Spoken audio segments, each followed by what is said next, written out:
Hey guys, it's your girl Victoria back to you with another review for Love and Hip Hop Atlanta Season 10, Episode 19, called Graci Under Fire.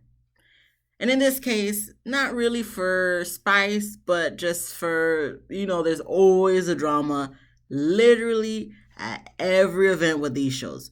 So we're going to get right into it. Speaking of spice, we have Spice. She's preparing for her fashion show with Shekinah because Shekinah's going to be the host. And of course, who they going to talk about? They're going to talk about Jock. They're going to talk about Mita. They're going to talk about Kendra.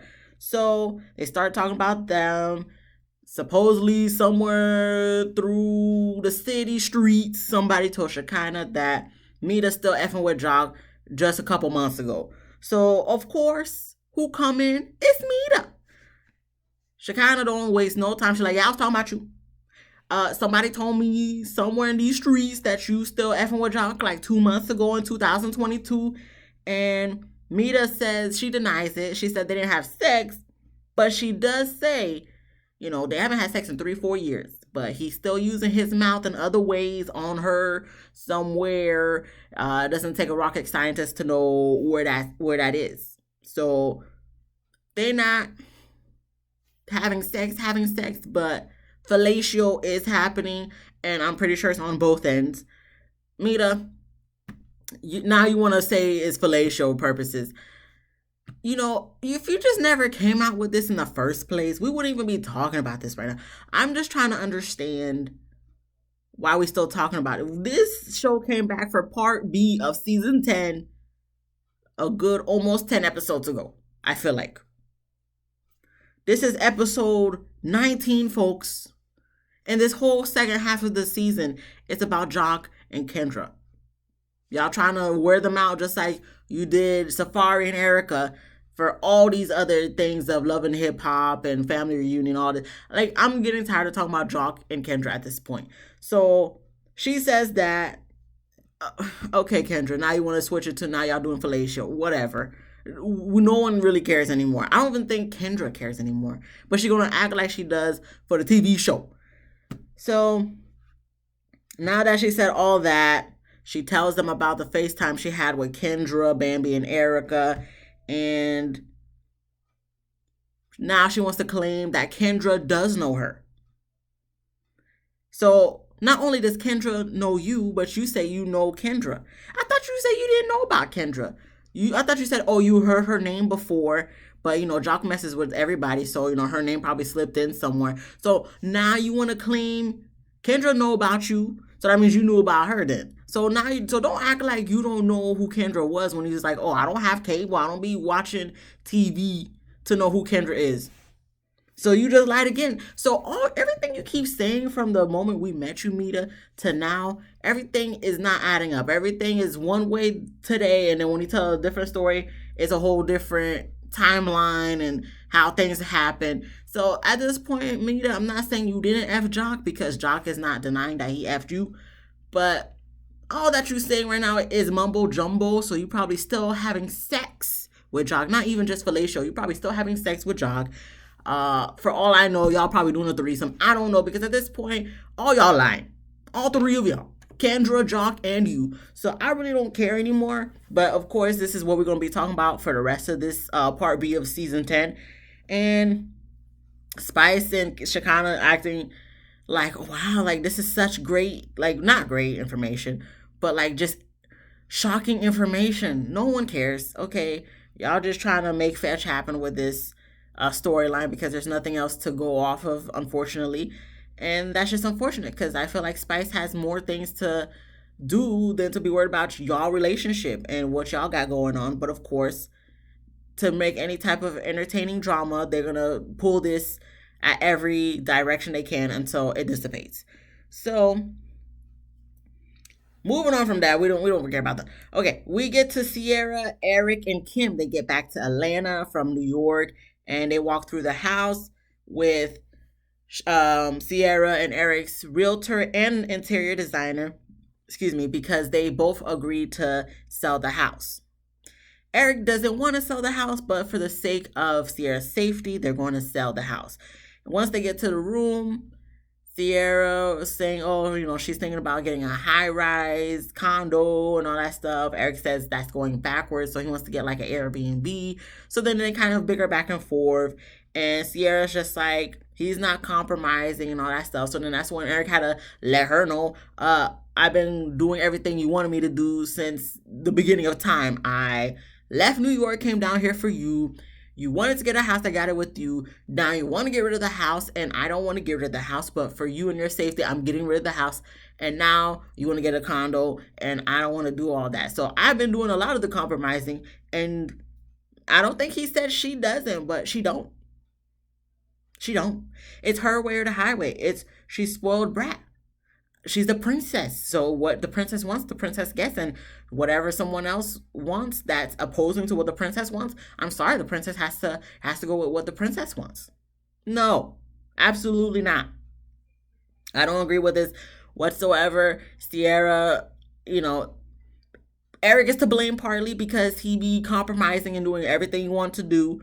But Eric, I'm gonna need you to put your foot down. You try to, but she gets her way in the end. And if you keep letting that happen, she's not going to respect you or what you want, because at the end of the day, it's going to be always what she wants. And I disagree. So, Sierra, that's on you. That's not on Eric. Eric's done more than enough to show you that he's there for you, that he's compromising with you, that he wants to continue life with you. I'm still trying to understand why, because at this point, it's unless he just wants to be a yes man, because that's exactly what Eric's being right now, a yes man. And Eric, you talking about you don't know much longer you listen. I don't know, because I don't know if you guys are still together present day of September 12th, 2022, but if you keep going like this, you're going to stick beside him. You're going to stick beside her, and there's nothing else I can do after this, after saying my piece, but you're going to stick beside her. And Sierra, you got you a good one, because I know a lot of people have been done peace with you. Moving on, we get to Spice. She's at the venue for the fashion show, and they're setting up, doing some photo shoots. And she tells Mita that Jock and Kendra said they can't make it to the fashion show.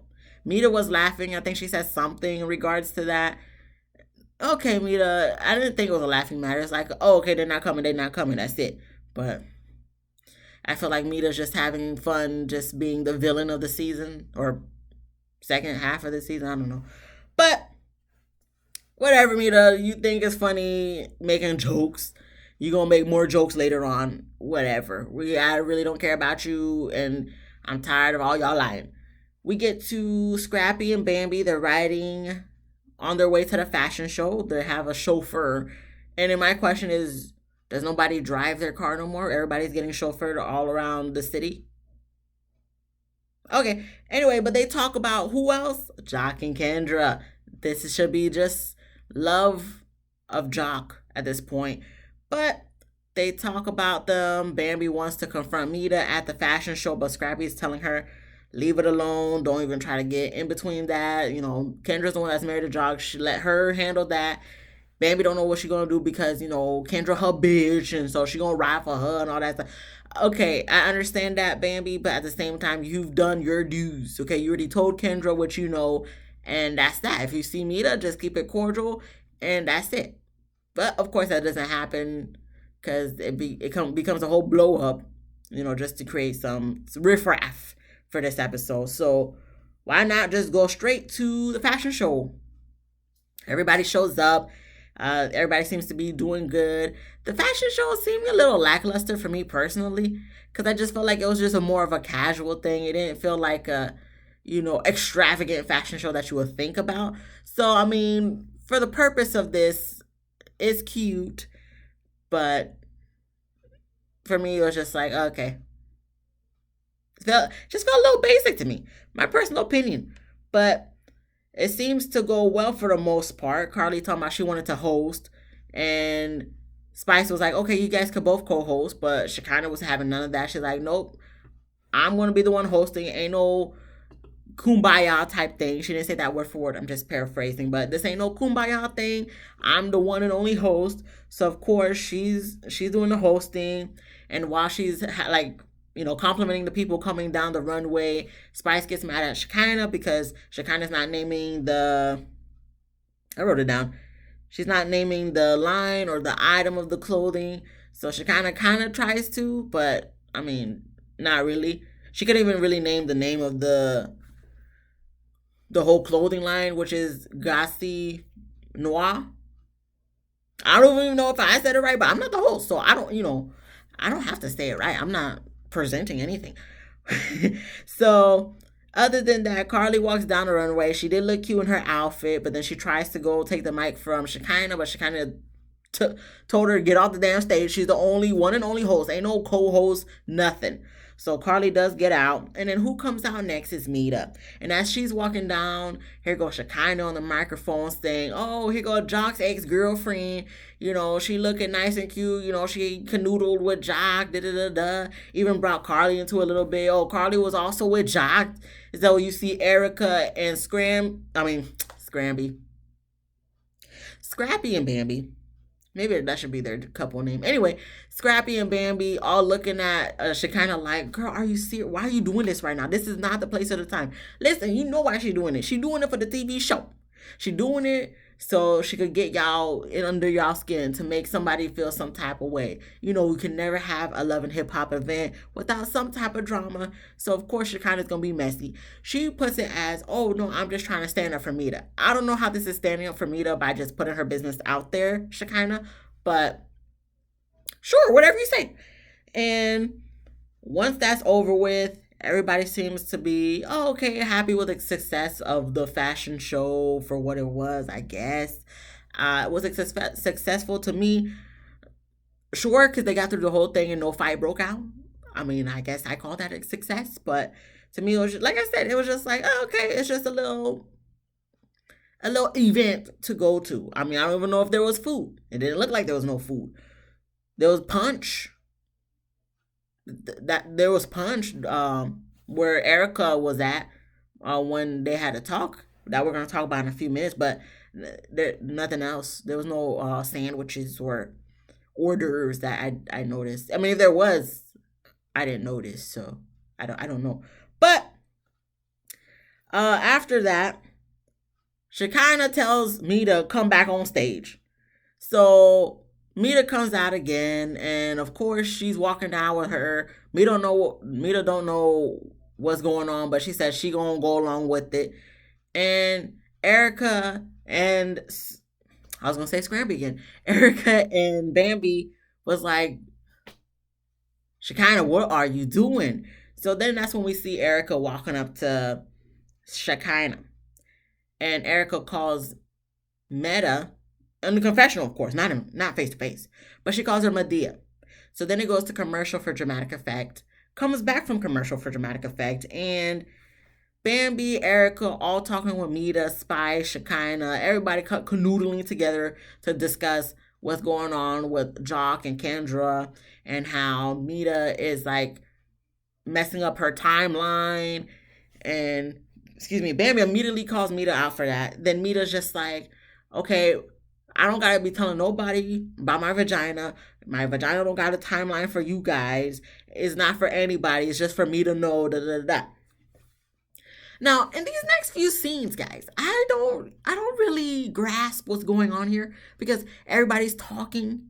Everybody's going back and forth about Mita and her lying. I already established earlier, a few minutes ago, that Mita says one thing today, then she says another thing tomorrow, then she says another thing the next day, then she says another thing the next day. The next week is a whole different story. So at this point, anything that Mita says, I'm taking with gallons of salt, because at this point, Mita, you you say one thing and then when you talking to somebody else, it's a whole nother thing. So then you get upset when people calling you out on your BS, and it's like, well, at this point, Mita, it seems like you lying because you saying so many things but not really a lot of things.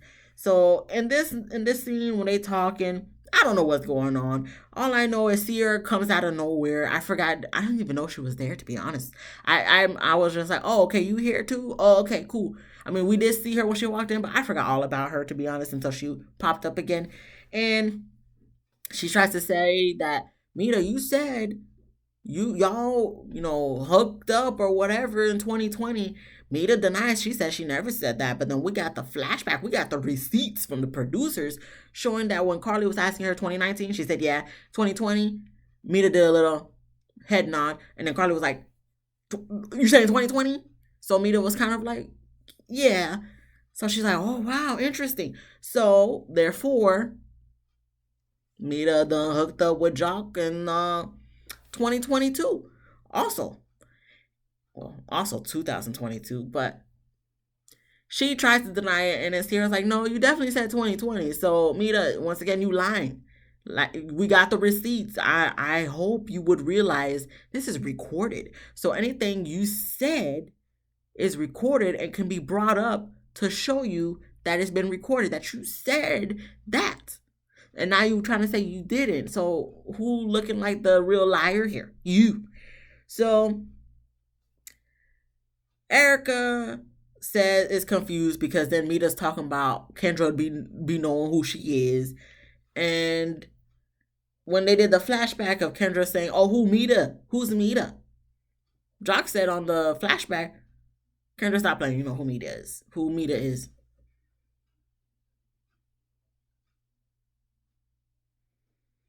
And I'm just like, really, guys? Can we be at least a bit more secretive about these fake storylines? At least. Because now, Kendra, you just looking stupid. Mita, you looking stupid. Jock, I don't even know what to say about you. Because I was hurt that you still doing what you was doing for your whole life. And Erica's confused about that. Erica, we all confused. We'll get to you later with Safari's ass. But anywho, Mita then talks about she got an Oscar award for Kendra for best performance. And then you got a lady really coming up with the thing like, okay, here it is, guys. Here's the award. I'm just like, this is so stupid at this point. I don't even understand. I was just like, really? You want a pat on the back? You want a cookie for this stunt that you're pulling, Mita? Because to me, I'm just like, this ain't it. This really ain't it. So then here goes Carly. She accepts the award on behalf of Jock and Kendra because they couldn't make it tonight. I'm like, okay, I'm done with this. Let's move on, please. Let's move on. So it goes to commercial for dramatic effect. Comes back from commercial for dramatic effect. We got Sierra. Now, she's feeling some type of way because she feels Erica and Bambi put her on the spot when they called her, when they was talking with Kendra. So she went to go confront Bambi. And then also Erica was there at the fruit punch section. And she, tries to get on them for not having been there for her. And then Erica's like, well, I feel like no one's there for me. So then they go back and forth a little bit, and then Sierra tries to leave. Erica goes after her. Sierra tries to play victim and said, when my house got broken into, nobody checked on me. And then Erica was like, no, me and Bambi both texted you. We checked on you. I got the text message receipts. When I got my house broken into, when I was pregnant, no one checked on me. Sierra didn't say nothing. She just tried to deflect and say, oh, no, but me.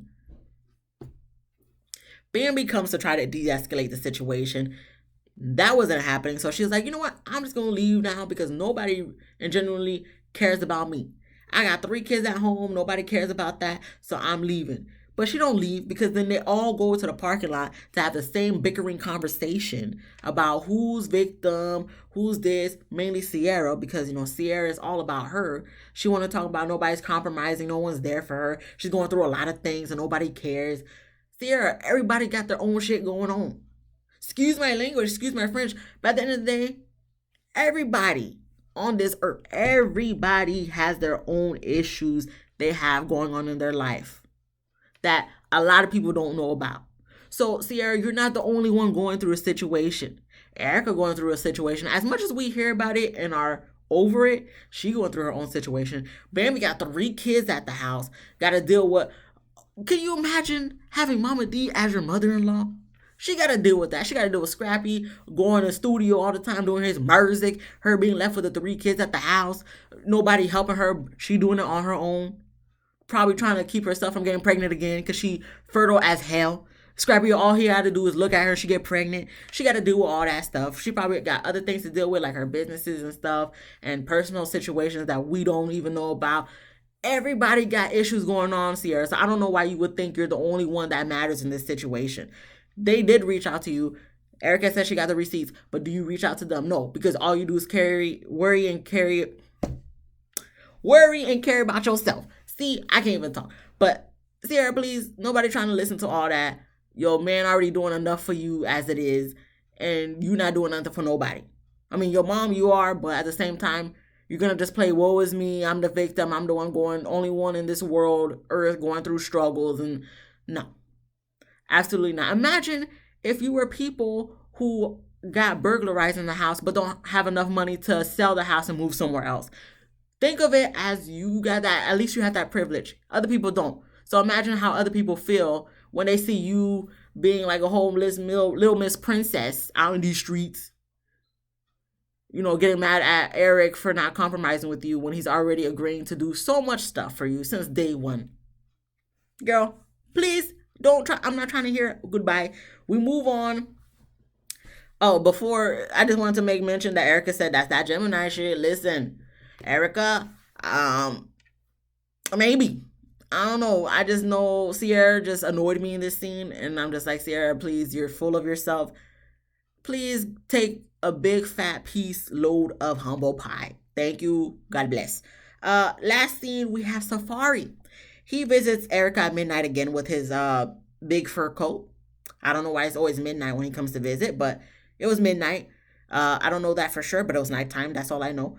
And Erica's packing up. I guess she's about to move out of the big house. And they sit down and talk about court coming up and mediation. And they both agree that they're going to be cordial and civil so that they could just get in, get out, do what they need to do. So, to be dramatic, here goes Safari looking all down, looking all sad. Starts to tear up a little bit. Erica's looking at him like, what you sad about? He's just like, you know, he's hurt about everything going on. And he's hurt that she's hurt. So, of course, Erica tears up. And she's like, you know, I just gave you chance after chance after chance. Again and again and again and again and again and again. And okay, thank you. Thank you, Erica and Safari. Thank you very much. We have been through this rodeo for far too long with couples retreat, family reunion, Love and Hip Hop Atlanta, kind of intertwining with Love and Hip Hop Miami. We have seen this show one too many times. We are tired and we are exhausted. We are done. We're done. We're done. We're not doing this no more, guys. Okay, let's wrap this up, please. So, lastly, he says if she needs anything, even though he knows she don't, but if she needs anything, to let him know. So then he leaves, and that's where the episode ends. And I wish they would realize that just like the episode ended, we are ended with them. We're done with their relationship. As they like to say on social media, please take us out of the chat. Please. We're done. We're done. I'm done. America's done. Thank you. God bless. But that was the end of the episode. I rushed through this thing because there was not much to talk about other than Kendra and Jock for the 15th billionth time. And that's it. But if you like this video, please give me a thumbs up. Please subscribe. Please comment. What else is there to comment other than Kendra and Jock? I don't know. I mean, did you like the Spices fashion show? That's the only other thing I can think to talk about. But you let me know. I'm sorry. You let me know what you guys think about the episode. I'll see you guys tomorrow for Love and Hip Hop Miami, guys. Peace.